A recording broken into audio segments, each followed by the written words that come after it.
Hi, everybody.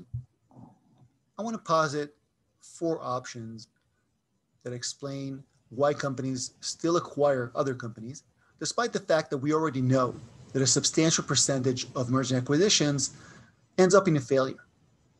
We'll talk about the exact numbers, but it's pretty clear that most, or at least a lot of those acquisitions are failing in the end, and companies still continue acquiring like crazy. That always reminds me of the Lemmings situation where the first lemming, the second lemming, basically they just, they jump off the cliff. Why would the third or the last lemming not stop and say, okay, something's wrong? Why do we still do that activity despite the fact that it's hurting us? And there are basically just four things I want to kind of talk about today.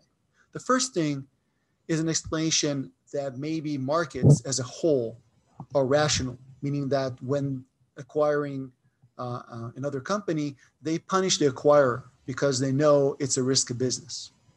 And then managers could be irrational. And if you dated more than two people, you know that people are essentially crazy.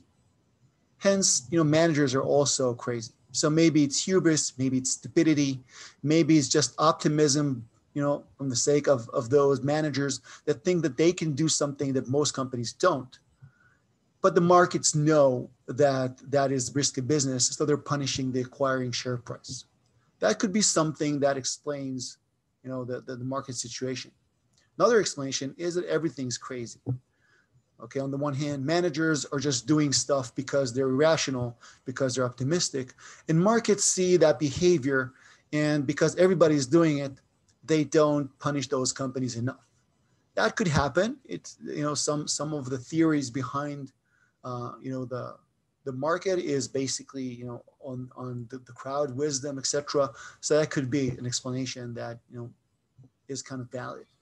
Another option is the markets are irrational, meaning that we don't punish companies who acquire as we should, but managers might be rational, so they're using whatever they can. Maybe they see their overvalued stock, so they use that to acquire, or they see undervalued stock and then they acquire companies as soon as they see that. So maybe there's some logic behind that by the managers. It could be that some of those managers are smarter than average and maybe they can actually acquire.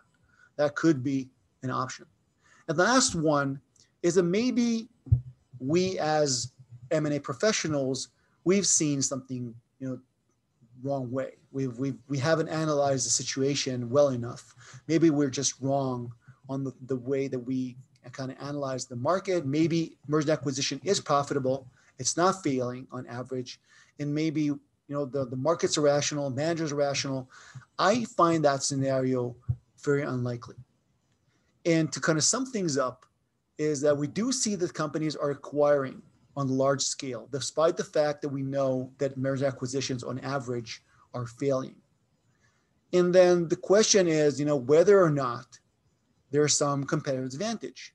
Maybe the return on equity or whatever we thought we could make out of those acquisitions, maybe that's not the focus. Maybe there's something else in play.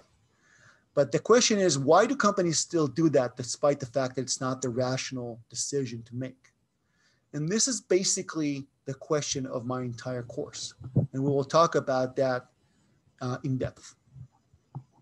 Thank you, and see you guys later on.